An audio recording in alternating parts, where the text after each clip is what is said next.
ახლა ძალიან სწრაფად აგიხსნი მნიშვნელოვან რაღაცას. ხშირად შიმშილს ჩვენ აღვიქვავთ როგორც მტერს, როგორც არასასურველ ემოციას. მაგრამ გეტყვი, რომ შიმშილი სხვადასხვანაირია და ყველა შიმშილი არ ნიშნავს, რომ აუცილებლად ბევრს უნდა ჭამდე. არსებობს რამოდენიმე ტიპის შიმშილი და ყველაზე მთავარი არის, რა თქმა უნდა, ფიზიოლოგიური შიმშილი. ასევე არსებობს ემოციური შიმშილი და არსებობს შიმშილი, რომელიც სტრესისა და დისრეგულაციის ძლიერი სიგნალია.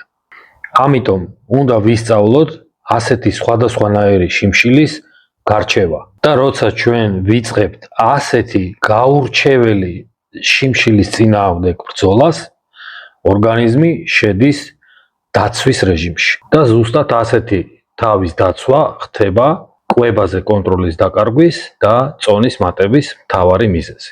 მე არ ვასწავლი შიმშილთან ბრძოლას, მე ვასწავლი შიმშილის სიგნალების წაკითხვას. თუ უფრო მეტი გინდა იცოდე, ჩაეწერე კონსულტაციაზე.